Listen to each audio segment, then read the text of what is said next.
The MCU has been on this journey for quite some time, and now we have the 33rd film in their cinematic universe. Let's see how it turned out. My name is Brandon Keith Avery, and this is just my opinion.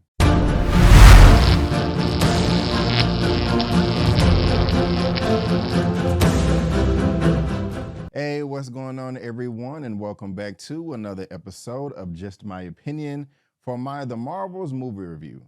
And if this is your first time finding me and you happen to like this video, please give me a thumbs up and consider subscribing. All right, guys, unlike most people, I was actually looking forward to this film because I love superhero comic book stuff. I like the cast, the director is decent, so I was going into this with high hopes.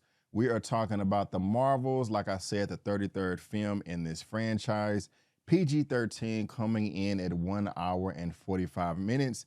And guys, that is the shortest runtime out of any MCU property in the entire universe. Now, this film is being directed by Miss Nia DaCosta. Here's the sister right here.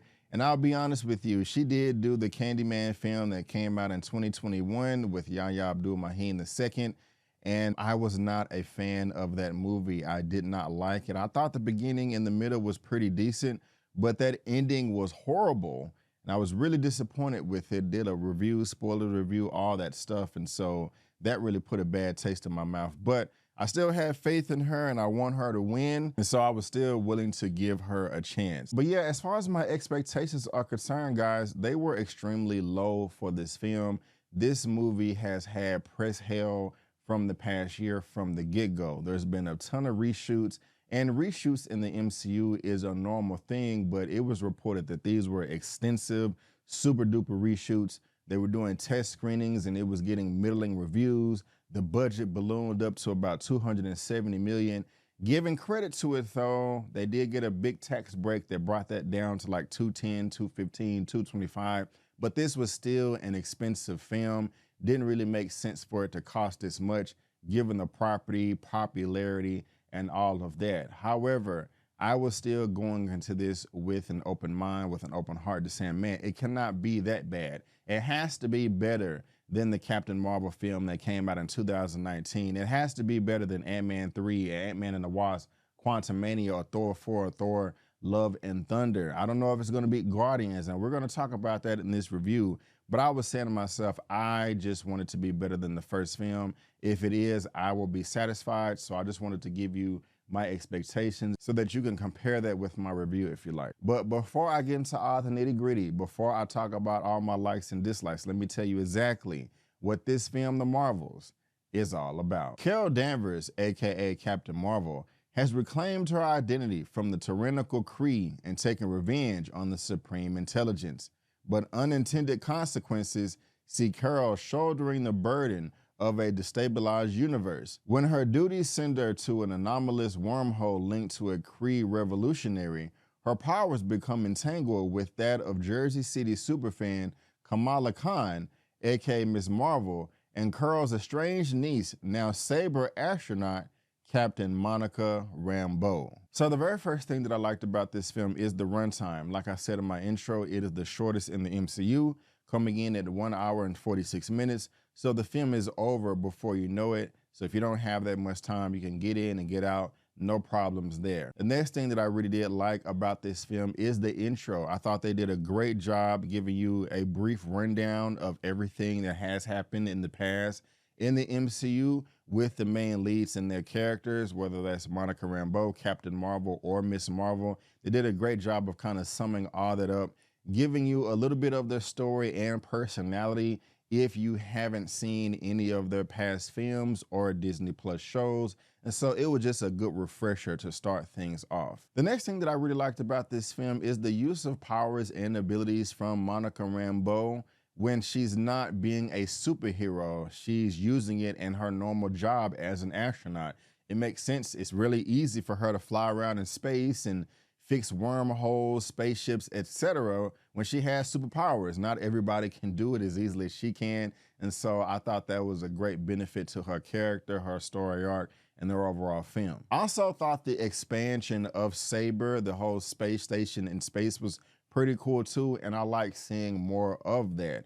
But the best part of the movie to me And I think pretty much everyone will agree are the three leads, the three main characters, their relationship, their chemistry, and the way that they get along on camera. That was easily the best thing in this film. I absolutely loved it. They all got along like they've been knowing each other for a very, very long time. I wouldn't be surprised if they hung out outside of set just to make sure that everything flowed when the camera was rolling, when it was recording. I only thought that I kind of wish they would have slowed it down just a little bit when they first came together. I was saying to myself, whoa, this is happening quite fast. I kind of want this to soak in. But the way that they reacted to each other made perfect sense. All of the reservations they had towards each other, the assumptions, all of that was laid out quite nicely in this film, and their relationship was phenomenal in my opinion. And what's great is I loved all their characters together in this film, but also as individuals. Each character to me had a decent amount of screen time and also just more about their character that I did not know from before, or we saw them grow a little bit, and I really do appreciate that. When it comes to Monica Rambeau, I like that we went back in time to kind of see the relationship that she had with her mother, or got some closure as far as her mother's passing. If you haven't seen the first film, you would know that happened. I don't really consider that a spoiler. When it comes to Kamala Khan, Miss Marvel, oh my goodness gracious, she is so cute. She is so innocent in this movie, and I loved her. I mean, she is adorable. I would hit her up and hang out with this person. Real talk, no shame in my game. I loved everything about Kamala Khan. Just the way that she was reacting to everything made sense. Sometimes she's teleporting across the galaxy, and then she's next to a cat, which is really a flirkin with tentacles flying out of their mouth. And the way that she reacted to it is the way that anybody react to it, and that makes you laugh. I'm like, oh my gosh, I would respond the same way. Not only that about Kamala is her powers are dope as hell. The way that she is able to turn light into physical objects and use that to her advantage was splendid as well. She definitely has upgraded her skills from the past Disney Plus show that she had not too long ago. And not only is Kamala great, but her family too. I love her family, like seriously. Like she's the type to where, hey, I got an invite from Kamala saying, hey, me and my family over here are having a kickback. We're gonna have this, we're gonna have that, food, drink, whatever. I'm dropping everything so I can go hang out with their family. I love the culture. I love the attitude. I love the accent. I love everything about them. It's just great, that whole family dynamic and how close-knit they are together. And I love the love that is flowing throughout the family as well. The way that they look out for Kamala, that you're the daughter, you're the sister, you're still my baby. Even though you're a superhero, you're still my baby, and I look after you and I want to protect you and make sure that you're well. I loved all of that, and we can all use that type of love in our lives somewhere. And a lot of people give Captain Marvel and Brie Larson some crap, but I liked her in this movie as well. The reason being is she is not as confident as she was in the 2019 film or Avengers Endgame. She is a very flawed character. She realized that she has made some mistakes in the past, trying to be a superhero, but also neglecting Monica Rambeau, and she's trying to make up for it. She is human. She does have emotions. She does have things that she cares about and that she's passionate about, even if she does not show it in the best light. The way that she was reacting to certain lines of dialogue and people in this film as well is she is on the edge. It's really obvious that she does not want to make any more mistakes, and that she just does not know what to do. She doesn't have a plan. She does not always have the right answer or solution to solve the problem. And she's kind of panicking at times like, damn, am I handling this the right way? Are people going to be pissed off at me if I do this or do that, or don't do this or don't do that? She is pulled in so many directions in this film, and you can tell that her mind has been going through mental gymnastics. And I really just thought that was refreshing and new, something that I didn't expect from her character, because she was an overpowered badass in the past, but that is not the case anymore. Something I really did appreciate. So all of the characters coming together was dope as hell. Them individually was something else that I love too. And so great job there, the writing team, everybody involved. Those were the best parts of the movie to me. And also, I forgot to mention, they also keep bringing up the blip, Thanos snapping half of the universe away. I like that they keep bringing that they're still recurring in this. Of course, that's what Monica Rambeau had to deal with, and the way that they infused that within the story was dope as hell too. And this movie is very lighthearted and funny. That is to be expected. What I am happy about is where they place the comedy. For me, the comedy is not the issue in the MCU, because I know a lot of people complain about it. That's not the issue, it's where you place the comedy. Guardians of the Galaxy Volume 3 succeeded in the comedy because it was a ton of jokes and silly moments in that movie, but it's where they placed it. They didn't place the comedy in serious moments during battle, during fights, or anything like that. That is where Ant-Man and the Wasp Quantumania failed, because in that third act, when things are trying to be taken seriously, and you're talking about Kang here, you got that gloobly glob monster talking about, I have holes, and blah, blah, blah, and stupid, and I'm hungry, when the little girl got big, and it was just dumb. You don't have to worry about that at all in this film. It is lighthearted, it is funny, but they do put the comedy in the right places so it doesn't kill the chemistry, or not the chemistry, it doesn't kill the suspense or the energy. You know that something is going down and there are some stakes and somebody could possibly get hurt. I did like the costumes. It was nice seeing all of those colors and different variations on screen as well. And when it does come to the fighting and choreography, for the most part, it was pretty good, especially in the third act. I don't really feel that there was any wasted movements. I feel that I got a full sense of all powers and abilities from all the characters, given the story and their skill level. That is how you make a successful comic book superhero movie. You have to show all of the powers and all the abilities of said characters within the story and their skill level. That is why Man of Steel is still one with Superman, Henry Cavill, 2013. As far as the action alone, we're not talking about story and character or anything, but if you just look at action alone, that is why Man of Steel is like top 3 comic book superhero movies if we're just judging the action. That is why Captain America, Winter Soldier, Civil War, and Avengers Infinity War was so good, because we got a full display of all the powers and abilities from all the characters. Endgame, you didn't get that, even though it was a badass movie and it was great.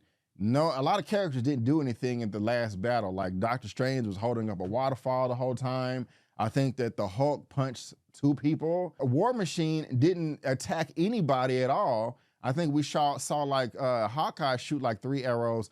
I can go down a list, but it was still I'm not trying to crap on you Russo brothers, but in this film, we got a full display of all the powers and abilities from all the characters, and that made for a dope movie, so great job there too. Also, I did see this in IMAX, so it was a big screen, it wasn't expanded. You actually had the 190:1 IMAX aspect ratio, so that was great as well. With the big image, the crisp picture, and that dope ass sound. So see it in IMAX if you possibly can. And I also really did like all of the concepts in this movie as far as space and time travel. I thought that was dope as hell. I absolutely loved it. They could have fleshed it out a little bit more, but we got brief glimpses of this in Guardians of the Galaxy Volume 2, where they're going space jumping around the galaxy with different jump points. That was in this film as well. I thought it was cool. I can't wait to hear like Neil deGrasse Tyson or other experts that are astrophysicists or whoever, just nerds, geeks that know what they're talking about, talk about this, how realistic it is versus how not realistic it is. I am really looking forward to that, and I liked it. I just kind of wish they would have fleshed it out more, but it was dope as hell, something we've only got brief glimpses of in the MCU. The more of this that we get, the better. And space is cool, guys, because this movie, it takes place majority in space and in other planets. The only time it takes place on Earth is when we're at Kamala's house, her family's house. That is it. I can't remember off the top of my head right now any other scenes to where it was on Earth other than Kamala's house. So if you just kind of want to escape from everything else that we've seen, I mean, this film is for you as well. Oh, and another great thing with this film is the way that they were switching their powers. I love the fact that they didn't know what the hell was going on. They used process of elimination, deductive reasoning to figure out what's going on and how to switch their powers to the best of their ability. At the midpoint in this film, they had a training montage of how they can do that and not get on each other's nerves or in each other's way when they're in the heat of battle. I loved it. Highlight of the movie, one of the better parts. I love that. I love a great montage in any movie, but when you put it in a superhero comic book film and it works out well for the benefit and pays off at the end in the third act, I mean, hey, I'm over here clapping, baby, snapping, baby, having a good time. So I love that. Great job there, writing team, directing team. I love that too. All right, guys, that's going to sum up all the things that I did like about this film. Now let me transition to some things that I really did not care for. The first thing is Nick Fury, played by Samuel L. Jackson. Now, he was not bad, horrible, or annoying in this movie. He wasn't good either. He was just there. And to be honest with you, this is not the Nick Fury that I want to see. There was no sense of urgency to his character. There was no swag. He didn't have the drip. He just did not have that aura of Nick Fury that I have come to love over the past. He did not have that edge that he had in the first Avengers film, Winter Soldier, Civil War, or even Secret Invasion. That Disney Plus series started out great and it ended horribly. Makes me want to drink bleach gasoline. I hated the end of Secret Invasion. I really thought they crapped the bed diarrhea style while your crush is spending the night. Even though I did not like the ending of that Disney Plus show, I still thought Nick Fury was a badass, and that's what I want to see in this film. I mean, in Secret Invasion, he was like, I'm Nick Fury. Even when I'm out, I'm in. Just dropping bars like that, that's just freaking amazing. I want more of that, but that Nick Fury is not in this movie at all, so that's a bummer. I did not like that, and I want my Nick Fury back. The next thing I really did not care for in this film is the power scaling was all over the place. Like, who is more powerful than who? I have no idea. We have Carol Danvers, Captain Marvel, able to destroy Thanos' ship single-handedly at the end of Endgame, but she's being back-fisted, slapped around across the plane in this like she has no powers whatsoever. This villain that we have by the name of Zara Austin Darbine, and we're gonna talk about her in a second, like, how powerful is she? She has the opposite side of the bangle that Kamala has, which they should have fleshed out. And she also has the universal weapon that Ronan the Accuser used at the beginning or in the film, the first Guardians of the Galaxy movie. But the way that the power scaling and who is more powerful than who and teaming up, that is all over the place. They should have fleshed that out. It really didn't make sense to me, and I was annoyed by that big time. Another thing that I did not like, I was just talking about it, is Zarbine. She is the wife of Loki, Tom Hiddleston. I'm sorry to say, ma'am, but you were possibly the worst part of this movie. The villain arc in this was absolutely horrible. Just the story, the character, and just the acting. There was no performance. This was bland as hell. This was a dried up peanut butter sandwich that was sitting on your porch for 3 days over the weekend in the rain and then got hard and you still trying to eat it. That's what her performance was in this movie. I did not care about what she cared about, her motivations. It was really difficult to understand what she was trying to accomplish until the very end. But then I was like, okay, that makes sense, but can we at least communicate a little bit better? This could have been resolved a long time ago. Well, I don't want to say whether they resolved it or not, but I was really annoyed by her. And it's just not her character as well. It was her entire henchmen, her line, her soldiers, the cannon fodder, all of that. She had her right-hand man, this white guy, and he did not seem threatening at all, kind of loopy. Like, where is the threat? It is non-existent when you have these villains, and I just didn't like it. And when we have the cannon fodder, the henchmen, can they be more threatening? Like the Shatari that was in 2012 during the Avengers or in Endgame. I mean, at least when I saw them, I was like, ooh, I don't want them to touch me. These people over here seem like they just got out of some dance contest or they're dressing up in cosplay for Halloween in 2005, just really wasn't feeling it. And even though I did like the chemistry between the three main leads, Captain Marvel, Miss Marvel, and Monica Rambeau, there were just a few brief moments where it was rushed a bit, when they're having a dialogue, when they're catching up, when they're trying to reminisce about the past. I wanted them to like, oh, slow down a little bit. Let's let this simmer. Let's let this cook a little bit more. I want an oven prepared dinner, not microwave.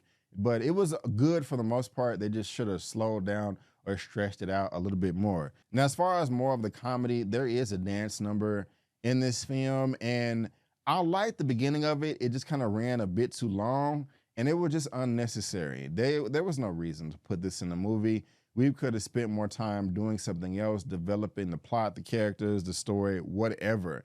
It wasn't horrible, but it wasn't the best thing in the world. And on top of that, just with silliness, there was another part that was completely unnecessary in this film But I'm not gonna lie, I laughed, I chuckled, I was saying to myself, I was in the theater just going like this, looking at it like, oh my God, this is so stupid. But it wasn't bad. It was funny. It wasn't unnecessary. They didn't have to do it, but I did get some entertainment out of it, and I was just like, okay, let's move on. You know, to the and that didn't hang on too long. The other part did, but this towards the end, I'll just say it has to do with the flirkins, the cats, which is all over the marketing. You know, I was just like, oh Lord, this is it was funny, it was silly, but it was stupid. But I know that we're not gonna put that in the bad section. We're gonna put that in the good section. It's just it was a bit silly. But other than that, guys, the music was pretty decent as well. At one point during a fight scene, it kind of took away the stakes just a little bit. It wasn't that it was choreographed bad. It was just like, okay, let's get some more intense music right here. And there was one scene to where the fighting, it was just one brief aspect to where a character was running up trying to sprint, but they didn't really look that convincing running. And when they got close to their target, they slowed down. And this was the most telegraphed punch I've ever seen in my entire life. I was like, oh, Jesus Christ. Was the fight choreographer sick this day? And y'all had to bring in a substitute or something? Because that was trash. But it was only like one punch, you know, out of the whole movie. But overall, guys, it was a fun movie. I said this in my fresh out of the theater reaction last night. This is much better than the Captain Marvel movie that came out in 2019. This is also better than Ant-Man and the Wasp Quantumania Part 3 and Thor 4, Thor Love and Thunder. It's not better than Guardians of the Galaxy Volume 3, so you can take that information and do what you will with it. Also, the ending is the ending of this movie, not talking about post-credit scenes right now, but the ending of the movie, it was silly. It kind of shows some promise of what a lot of people have been speculating to come in the future. I really don't care for it myself. It's not bad, but it's going to put a smile on a lot of people's faces. But we got to talk about the mid-credit scene too without spoiling it. There's only one scene. It is not at the very end. It's at the mid-credit scene, the midpoint, so you don't have to stay the whole time. And yeah, they did kind of give you a shots of it in the final trailer. I didn't realize it the first time. And I said to myself when I first saw it, I was confused at first. I was like, what is going on? What are they trying to pull? I don't know if I understand it. But then I did. And I was like, oh, shit. That's where they're going with this? Okay. Okay, this is interesting. This is, wow. They are really, really expanding the MCU the way that I think most fans will love and appreciate. But then after I calmed down and my shock value went away, I was just like, wait a minute. They're hyping this up. The last time they hyped us up like this, it ended up being a disappointment. It ended up being a fart in the wind. And so while it is big, it is humongous, and it is exciting. I don't want to get too excited and be disappointed, but I know everybody's going to be talking about it. It's a big deal, but you know, at the same time, I don't think it's necessary. You know, at this point with the Marvel Cinematic Universe being a roller coaster from good to bad to bad to good, I was like, do we even need a post-credit scene right now? But we know we know they're gonna have one. But I'm excited and nervous. I'll go ahead and give my rating for this movie at the very end, guys. But for now, that is just my opinion, and I want to thank you so much for tuning in. If you did enjoy this video, please go ahead and give me the thumbs up and subscribe to the channel. And guys, guess what? I also will be linking up with the dynamic trio that is Eman with Eman's movie reviews and Elliot with movie files. We will be coming together to do a spoiler review for this whole film. And so we probably will be dropping that maybe sometime Thursday evening, Thursday night, something like that. So make sure you subscribe to the channel so you can get all of that goodness right there. And also, guys, if you're interested, this is just other stuff that you can get on my channel right here. So yeah, you see the spoiler reviews. We do this with The Flash, with Spider-Man, Guardians, Ant-Man, Black Panther. That's why you want to subscribe to the channel. But let me go ahead and give my rating for this film, guys. If I had to rate the Marvels out of a 1 out of 10, I'm going to give it a 7.5 out of 10. A 7.5 out of 10. I don't know if I give it an 8. I may change it when I come back for my spoilers review. But for now, a solid 7.5 out of 10.